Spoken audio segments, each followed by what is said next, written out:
Good evening, everyone. We are live.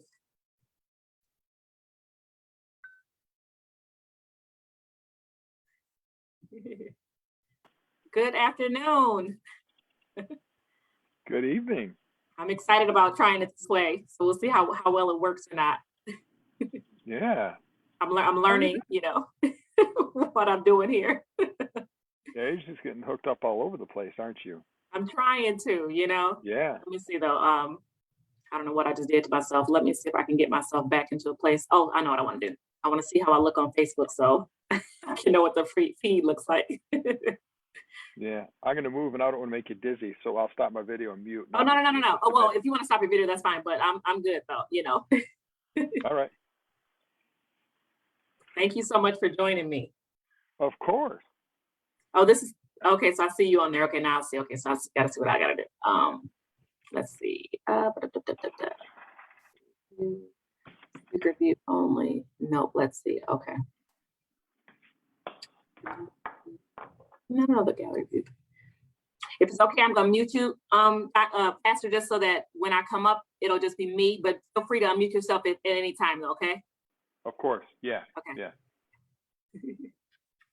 Thank you.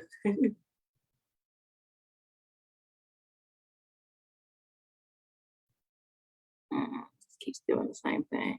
Okay, we'll just try this and see what happens.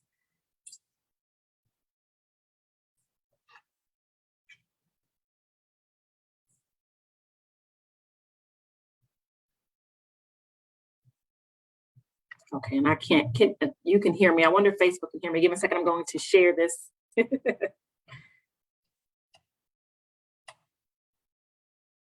Thank you all for joining me tonight. I am going to be starting in about 2 minutes or less. I just got to share this feed.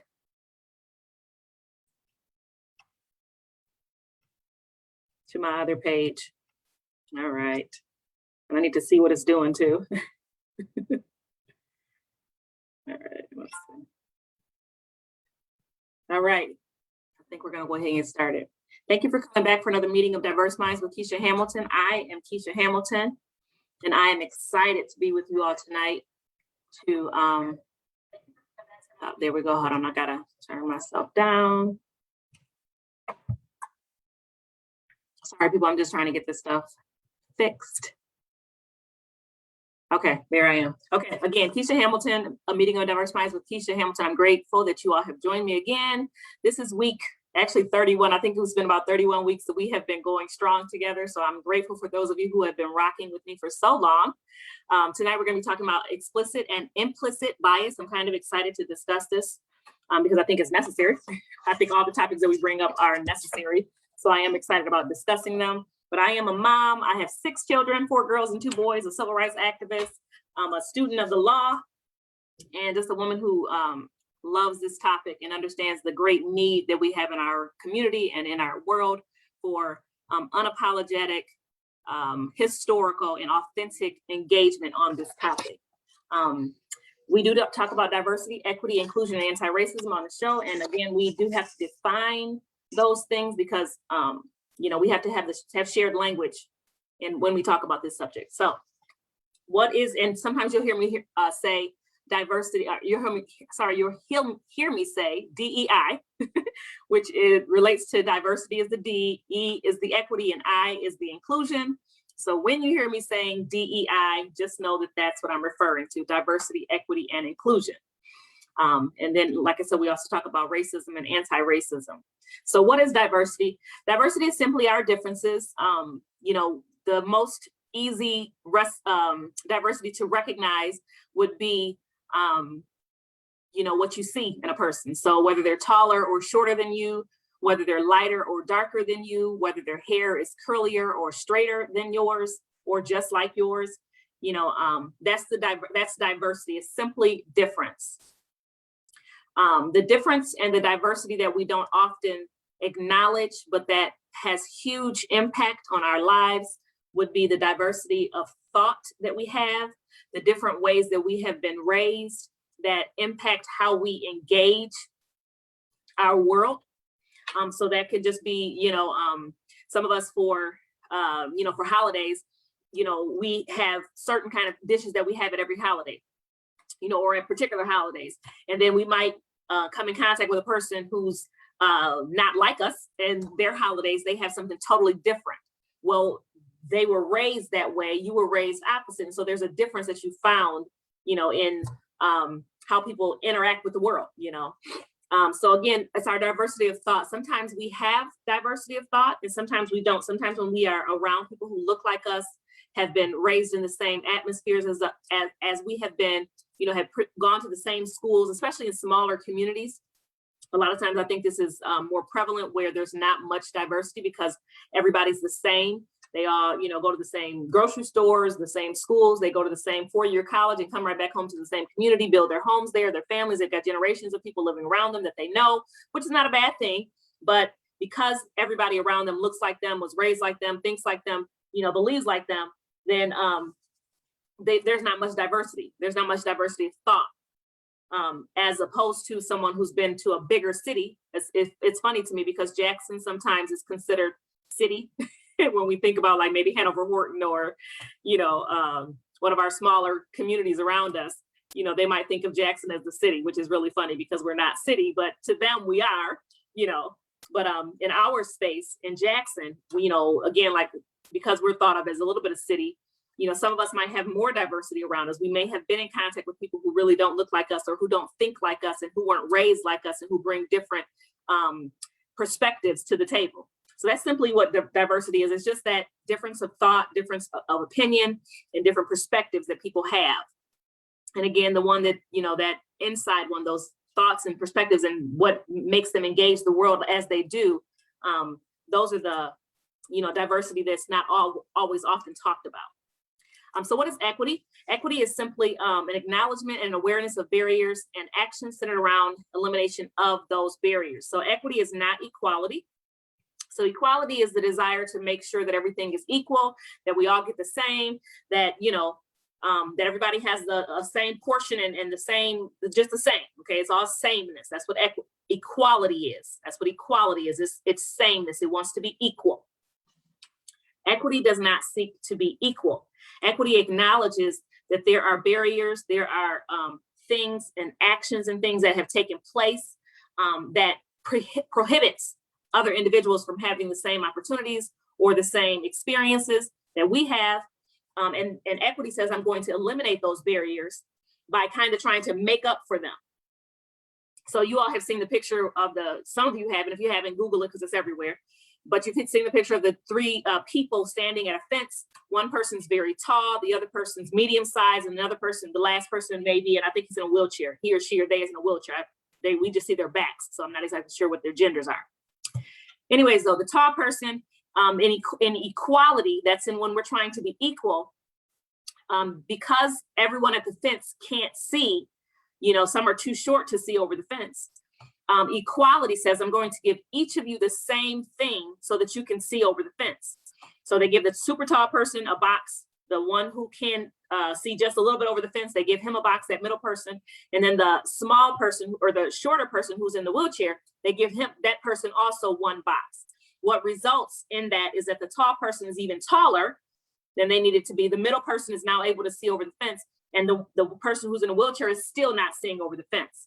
Well, inequality, if we were reaching for equality, then they would say, well, we've been fair with you. We've given you all the same thing, and we're not doing anything more.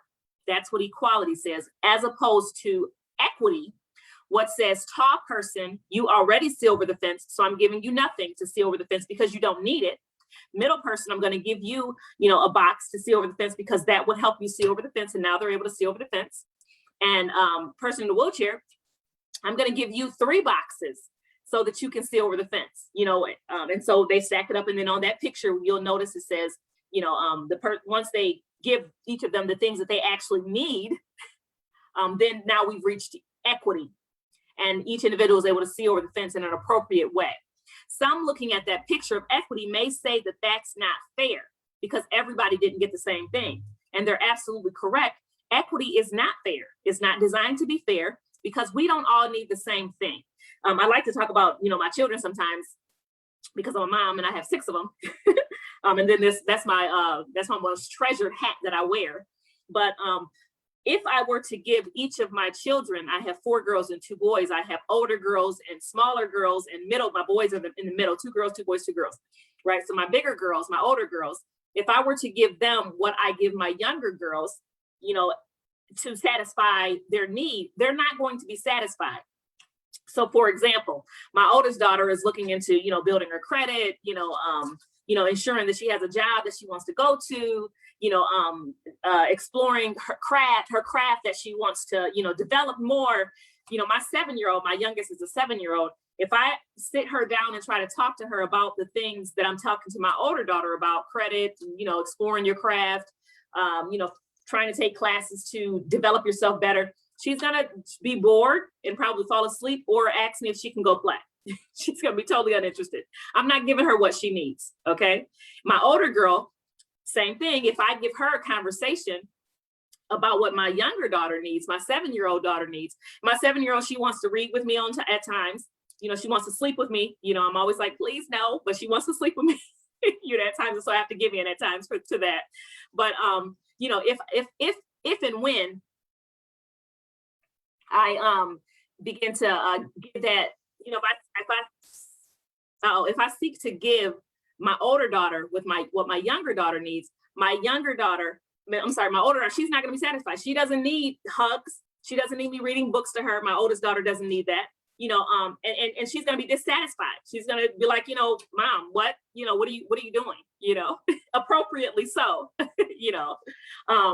So again, in equity, when you are building your equity programs, and some places choose not to include equity in their programs, because it is unfair and because they're really not serious about having, programs that meet everybody. And I say that because consider that the people at the fence. You've got 3 people at the fence. It's interesting because I just saw an article just today. I just scrolling on Facebook and just happened to see an article today about Holt Schools. And this is an article that's in the newspaper, WILX. You can go look it up yourself. Holt Schools, and it's on my page as well.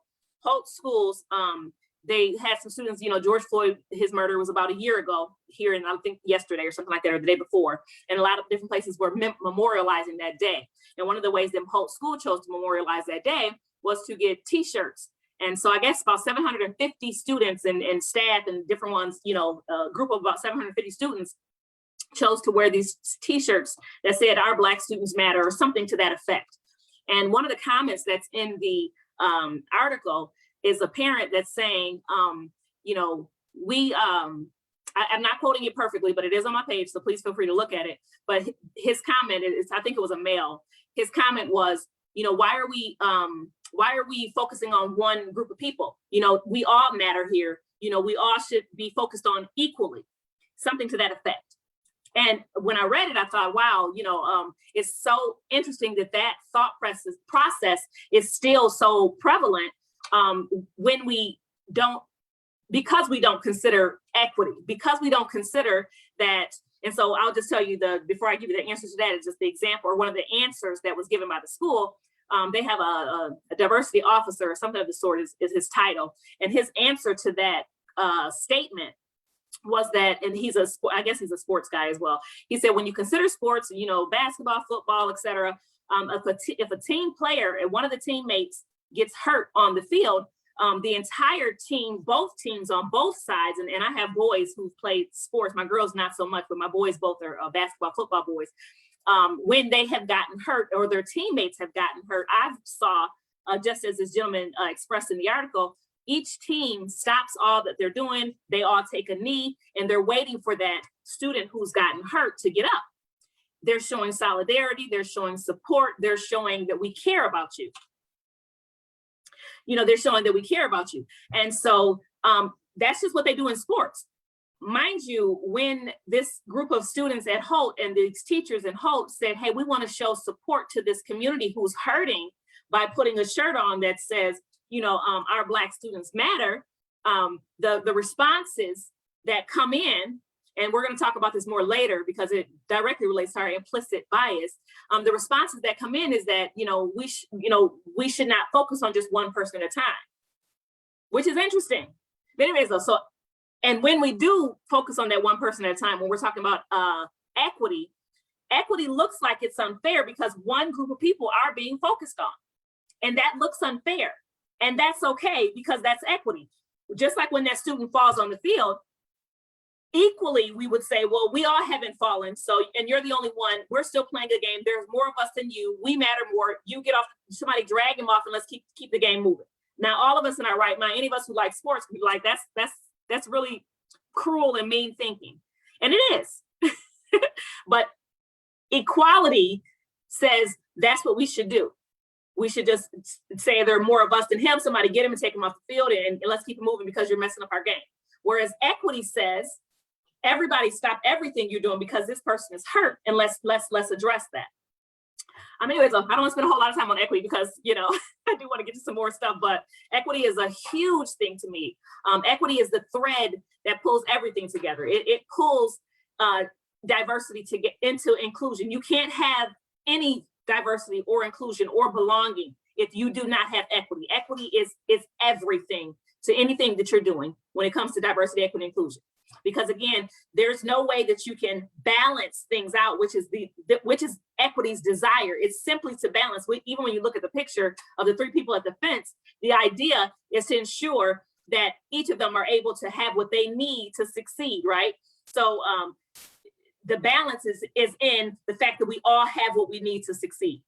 So you had to give that person who was in a wheelchair 3 boxes, and the person who was tall enough, no boxes, which is unfair, but that's what you had to do in order to balance it out. Okay, I can say on equity for a while because like I said, it's the thread that pulls everything together.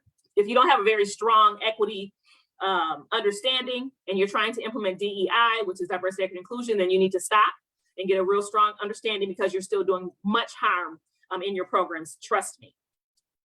What is inclusion? Inclusion is simply having a seat at the table.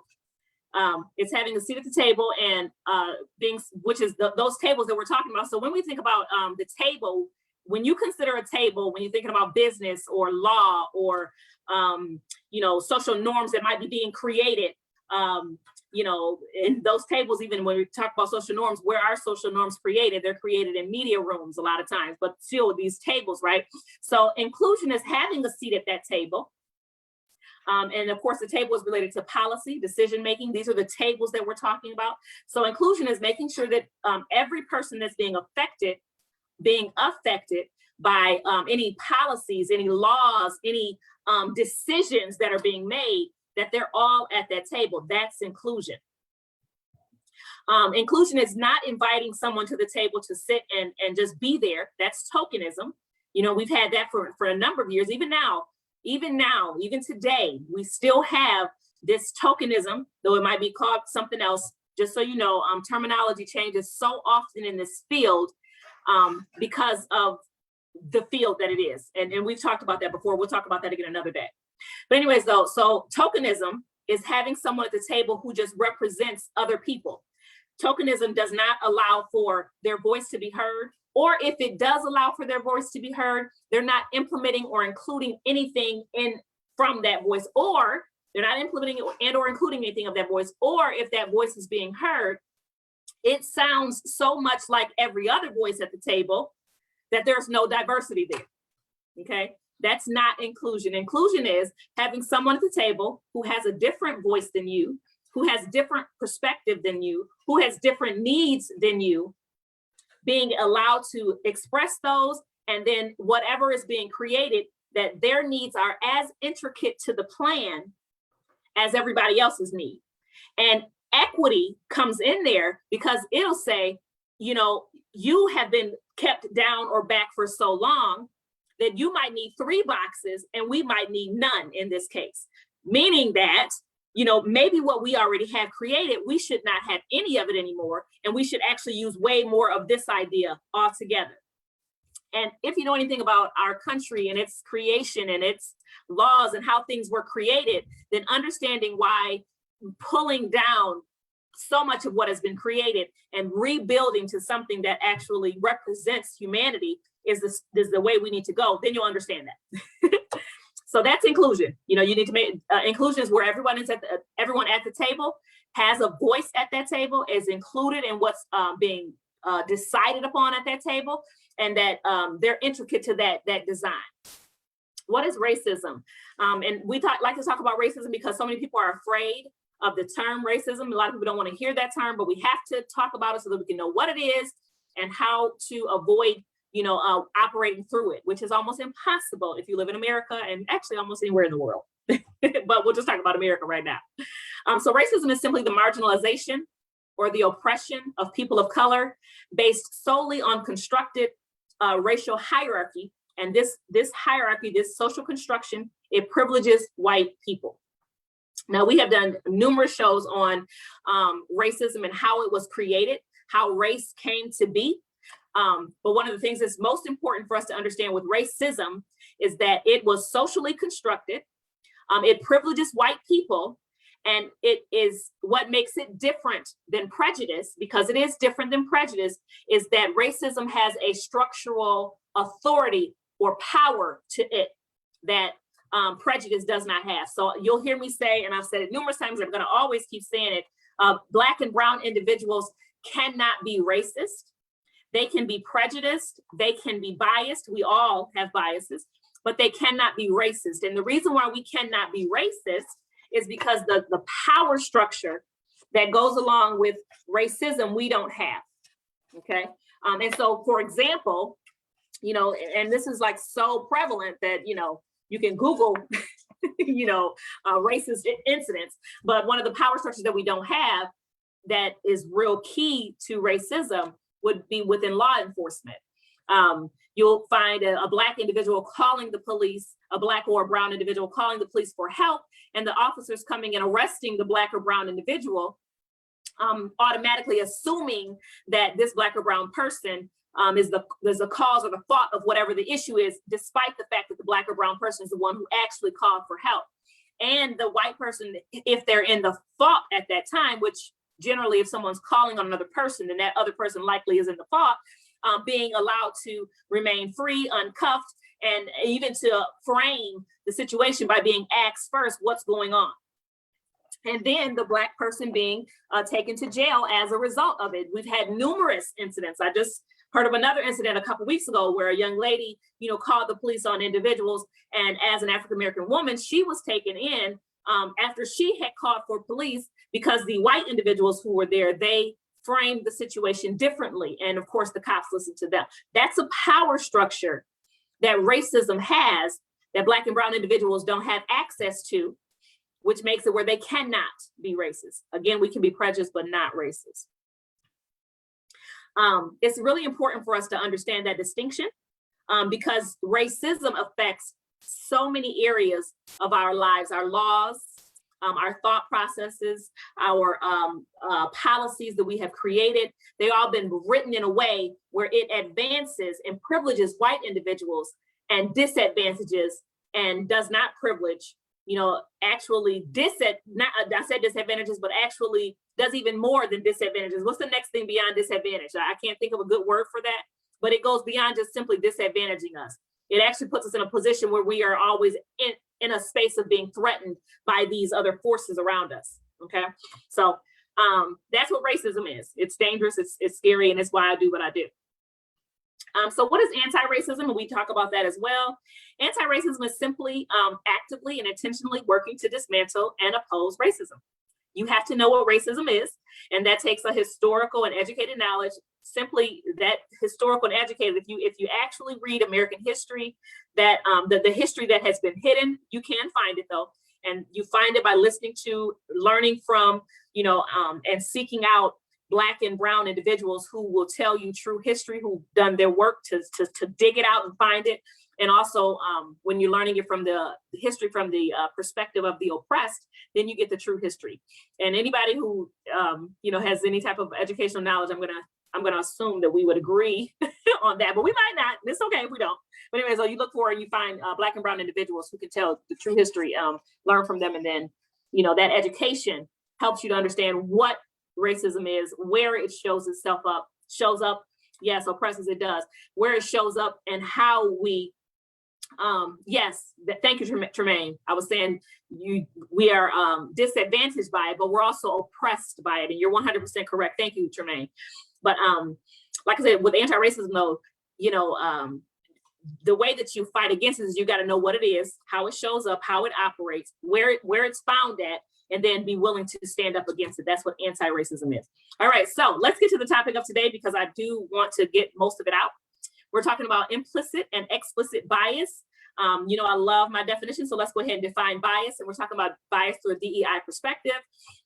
It's basically a strong feeling in favor of or against someone or a group of people or an idea. So, you know, a strong bias, a strong feeling, basically in favor of or in, you know, adverse to a group of people, you know, a person or an idea or a belief. You know what I mean? Those things are all kind of in there together. You can think of bias as a prejudice.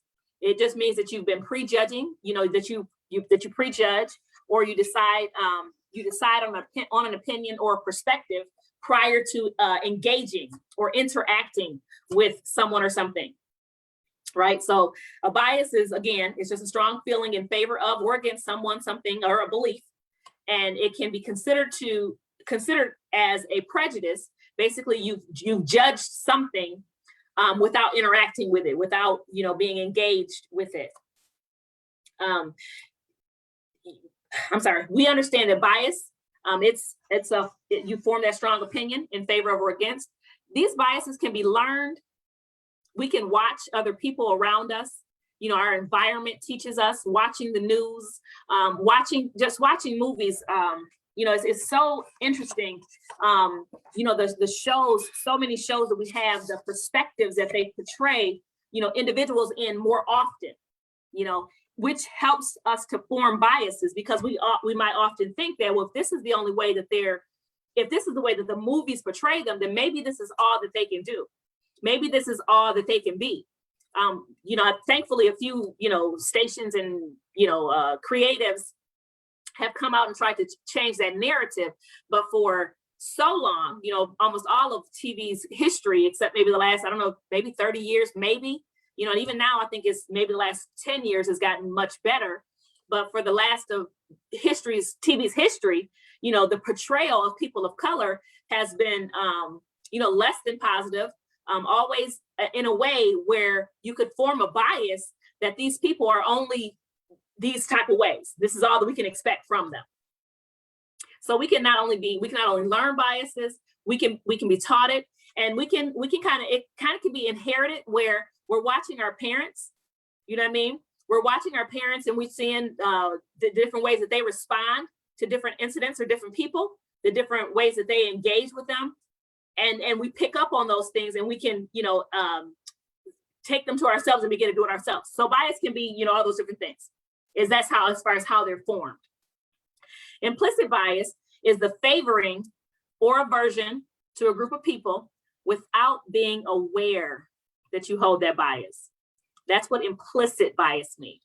Implicit bias means you are not aware that you favor or oppose a person, idea, you know, people. You're not aware of it. It's implicit. It's unknown. It's somewhere in your unconscious where you're not able to access it consciously. Okay, we all have biases. I mentioned that already. We all have biases, you know, and we all operate through them. We actually do. Implicit biases, like I said, it means you're not aware. Dusha Hackett is a gentleman on YouTube, and he has like a 12 or 15 minute YouTube video that's really good that I would suggest that you all listen to and watch. But he's the founder and executive director of Safe Places for the Advancement of Community and Equity. And he posits 3 characteristics that are important to understanding implicit bias, which I think are really important to us. One of the things that he says is that implicit bias, again, it operates at the subconscious level. We don't know that we have implicit biases. That's what makes them implicit. We don't know they're there. Okay, we don't know what they are. We can't sit down. He says we can't access them through introspection. So I can't sit here and, you know, write down a list of all the things that I'm not aware of that I'm biased for or against. Okay, because again, I'm not aware of them. Okay, he also posits as number 2 that these biases, they run contrary to our conscious stated belief This is so interesting because I was sitting in a meeting around the table, a couple weeks ago, and one of the individuals that were talking, at the table, one of the statements that they consciously made in this meeting that was contrary to another statement in another meeting, which is really interesting because, let me finish what he's saying, okay, and I'll get back to that.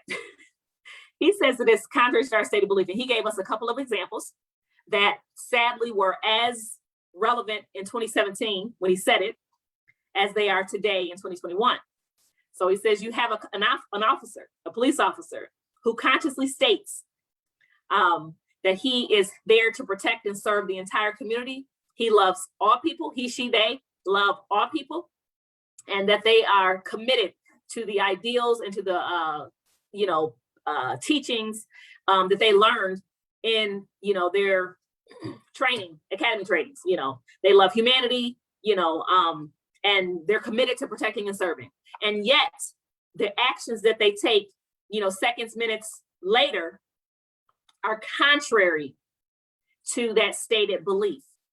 So you can have this idea that you're, actively, supporting or in support of, the protection and care of, all people. And then when you walk out into the community, you operate in a manner that does not align with that stated belief. That's one of the characteristics of implicit bias, Mr. Hockett posits, and it's actually true. And then implicit bias, the last one, it occurs rapidly and automatically using our mental associations. So like I said, I mentioned that I was sitting at a table a while ago, a couple weeks ago, and one of the statements that the people made is that, and this is in relation to students, one of the statements that they made was that, more officers are needed. They said, what I can assure you is that more officers are needed in our school systems than not. And yet prior to that, another statement that they made and actions that they take, in your voting, because those are actions that you take, are statements and actions that, I really care about all students. And both of those statements in that one person are true. It's a dichotomy. It's it's this like a split personality type thing almost.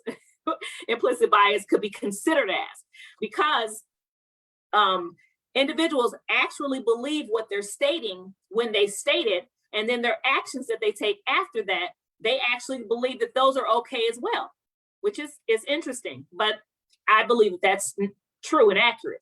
So the last thing that he posits is that these implicit biases that we have, they occur rapidly and automatically using our mental association. So a quick little game that we're gonna play. And I'm gonna kind of play with myself, but you can drop stuff in it because it takes a while for me to see stuff in the comments. Feel free to drop them in there, if you choose to participate in this little activity. But if I don't see it right away, it's just because it kind of has a lag. But in the game, so this idea is I'm going to say a word and tell me what you think of when I say that word, what automatically comes to mind.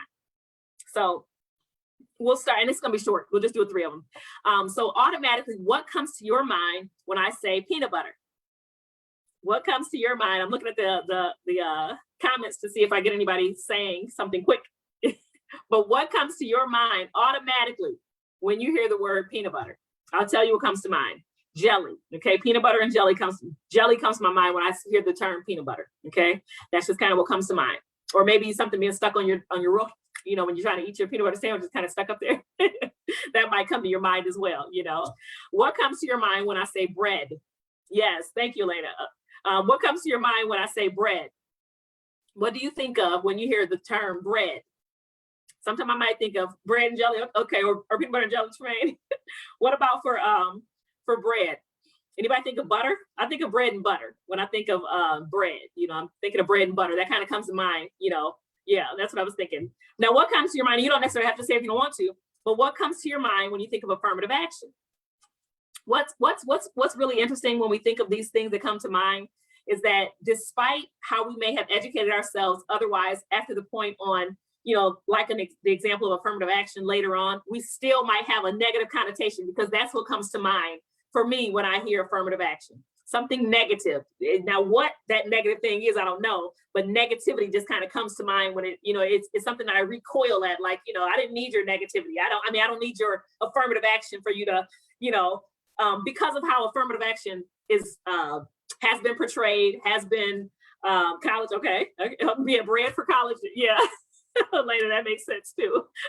Some of us especially, you know. But when I think of affirmative action, even though I've educated myself to understand what it was, what the idea is, it's basically diversity and inclusion today as well, just in case anybody didn't know, it still has a negative connotation, you know what I mean? But that's still what comes to mind. So it's just good to know what comes to mind automatically based off of what we've seen, what we've heard, you know, what different people have, what we've seen, what we've heard, what different people have how they've behaved in ways that, you know, have impacted how we receive different things, okay? So, again, our implicit biases they occur rapidly and automatically. The problem with implicit biases that operate at the subconscious level, that run contrary to our stated conscious, you know, beliefs, and that occur rapidly and automatically without forethought, is that when they operate in that way, and that's the way that they do, we make decisions that affect other people rapidly, automatically, without conscious thought as to even the fact that we made a decision in favor or against that actually impacts this person's life. That's pretty intense to me, and pretty, and I think we all, you know, feel that way. That's pretty impactful, that I can unknowingly, you know, after consciously stating that I care about you and your concerns, see you, hear you, you know, and then operate in a manner that's completely opposite to what I say I believe, because of a bias that I don't realize that I have. And so many people operate in that way. So many of us operate in that way, which is why we have these conversations, because the only way that you can become aware of this kind of stuff is to have the conversation, take a test, because that's the only way that you learn about your implicit biases. You've got to take a test. Okay, there are like thousands of implicit tests on Google that you can go to, so that you can understand, you know, what you have favorings towards, what you have aversions to. You know, I took a test a few times. I've taken a few of those tests because I like to kind of understand what I'm thinking and feeling, and in my own personal implicit biases, because we can correct these. We can live in a culture of awareness, self-awareness. We can, you know, identify those things through a, you know, outside source. We can identify, you know, our own implicit biases that are unconscious, and then we can start operating them. We can even recognize when people call us out, and that's one of the good things about being called. There's actually a lot of good stuff about being called out, or even being called in, or whatever. But we can, you know, we can say to people, hey, look, you said this, and yet you acted this way. That doesn't match, and that's an opportunity for us at that time to say, well, wait a minute, why did I say this? You know, and then act completely opposite to that. Why did I say this and vote completely opposite to that? Like, what am I doing? What do I actually believe? Where did that come from? You know what I mean? And so calling people out and saying, hey, look, hold on.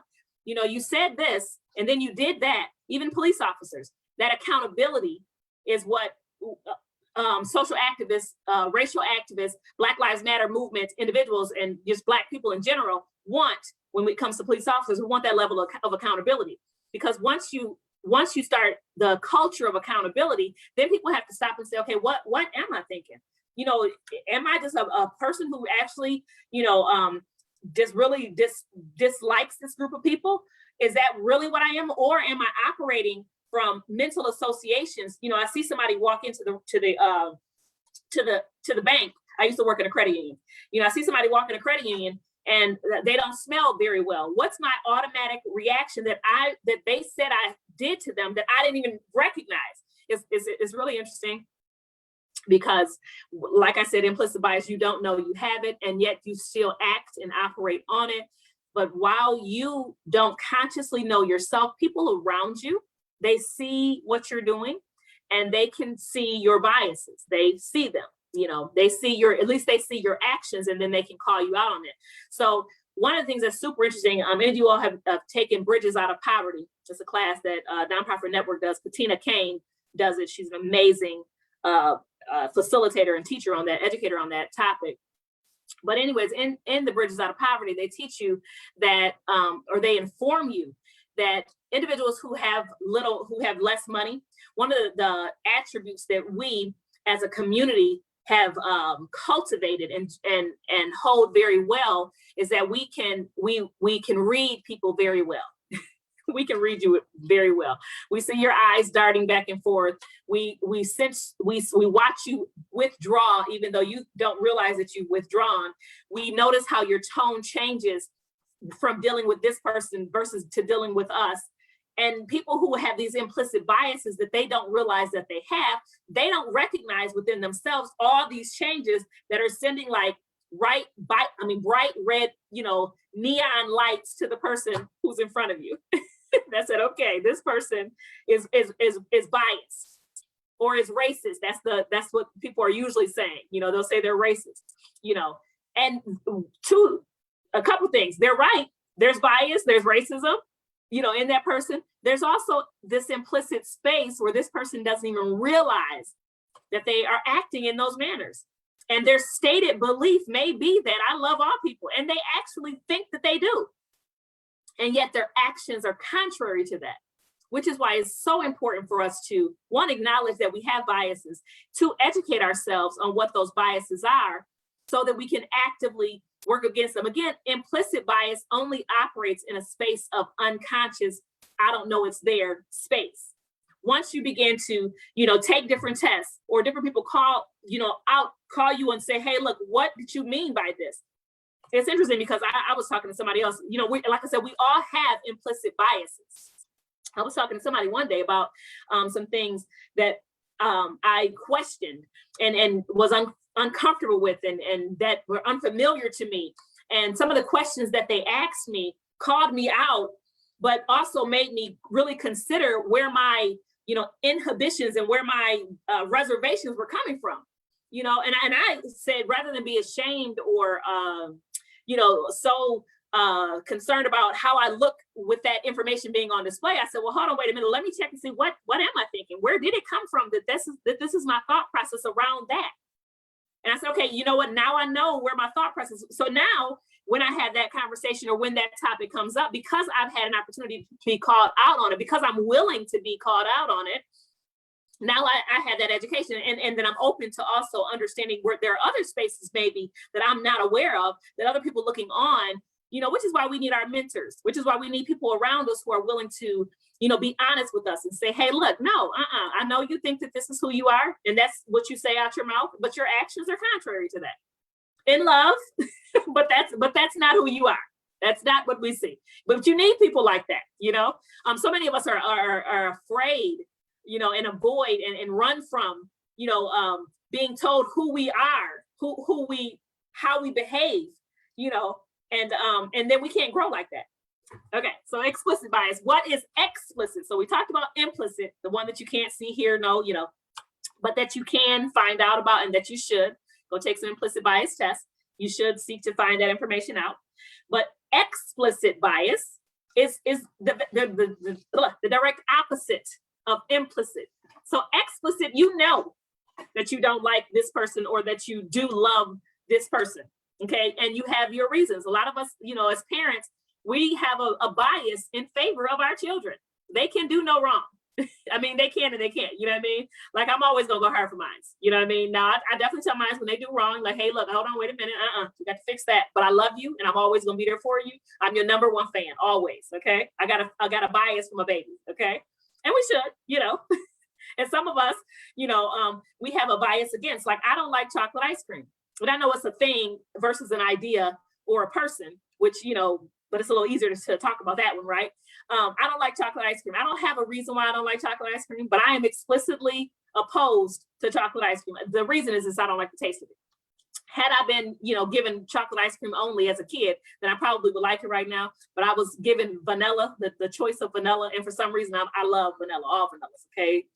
Vanilla bean, French vanilla, whatever other vanillas there are out there. I love vanilla ice cream, okay? And I despise chocolate ice cream, okay? I have an explicit bias against chocolate ice cream.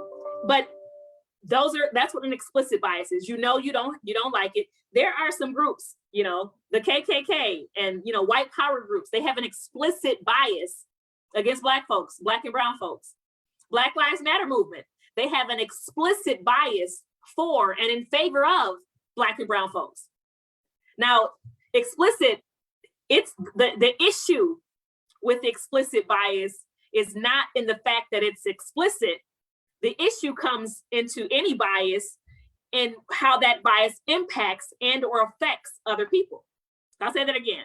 The issue with any bias, explicit or implicit, is not that you have it, because we all do.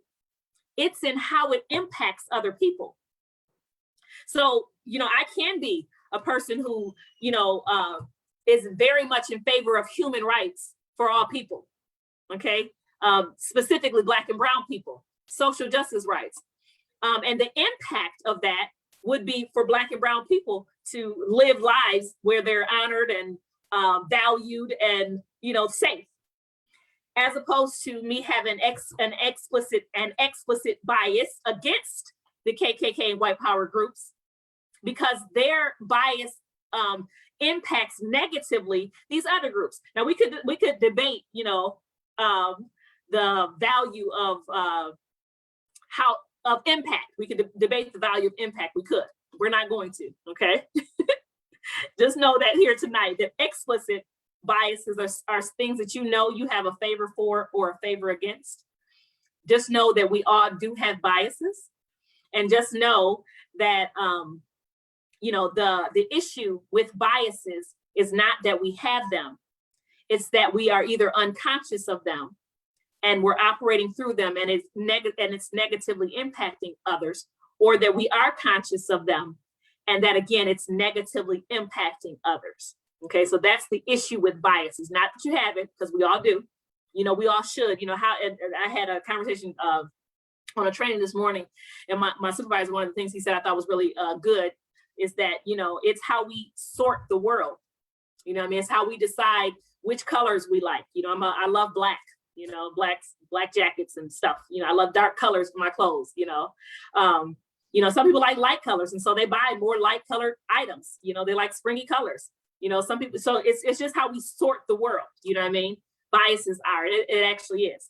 But where the issue comes in at is how that bias is impacting others, or that unconscious bias, that implicit one, the one you're not thinking of, the one you're not aware of, the one that other people see in you that you deny every time they bring that issue up to you.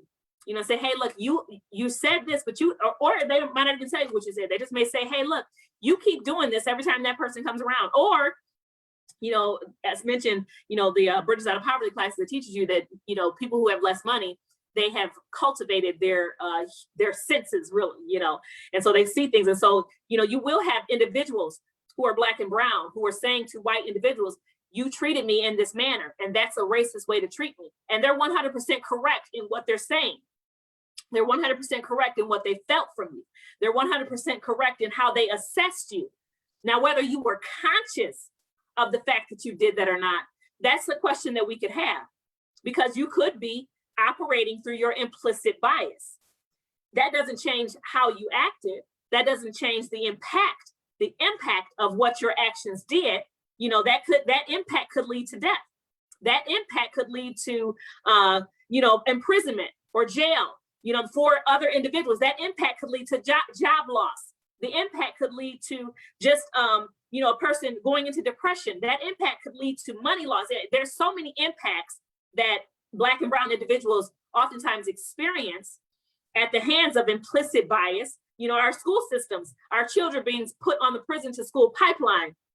The school to prison pipeline, because of implicit bias that is unknown, in our leaders, our education leaders' existences. They don't know that they have them, and so they're operating through them. So the impact is the issue here, not the fact that you have it. Okay, so maybe I have beaten that horse enough tonight, but go and take you some implicit bias tests, find out who you are. One other thing I want to say, even with explicit biases. So I come from a Christian background that was very strict, devout and strict, and just, very intense, right? Because of that, some of those biases, I mentioned bias and different things, different perspectives that I was taught and that I accepted while in that space, that I have to consciously, address when I am engaging in certain communities because of how I was taught. But it's possible, as I already mentioned, that our implicit biases, once we find them out, and our explicit biases, when we even know them and acknowledge them and still sometimes may operate through them, it's possible for us to, call on ourselves. It's possible for others to, help address them. And it's possible for us to change and not continue to operate in that way. So that bias, different things that I, got when I was in that space as a child in that religious environment, I consciously pay attention to today and consciously, make myself aware, hey, Kesha, you just acted like that. Kesha, did you notice that you did that? Did you know that? And you know where that came from. Okay, so correct that. I consciously do that. And that's what we all have to do. Because again, we're trying to make this world a place where all of us can live and be comfortable, where we all can thrive and be successful in. And we cannot do that if we are comfortable operating in I don't want to say blindness, but comfortable operating in a space where we just don't know what's going on. A lot of us are like that. I've mentioned that before. If you're comfortable with burying your face or your head in the sand and going on about your life, one, it's a space of privilege that you have, to be able to bury your face in the sand and go along. But two, that does not help change the world, because our world was explicitly and intentionally set up a particular way. That is to advance white people and to disadvantage others. And if we bury our face in the sand, it's going to always operate in a space where it's advancing one group and disadvantaging another. So if we don't educate ourselves on these subjects and intentionally correct ourselves and address ourselves and others who are around us, if we aren't intentional about that, then the world is going to continue operating in the way that it's been, and we're going to have what we currently have and or worse. And if you notice, I can't say things are getting worse. They're getting filmed. That's what they are.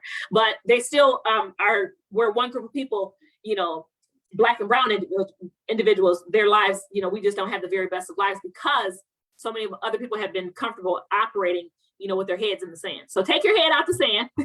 Any of you who might have it in there still, go and get you an explicit and implicit bias test. Find out your biases. Have your husbands, your wives, your children, your aunts and uncles, everybody take a test, and then start operating in a way where the words that you speak line up with the actions that you take.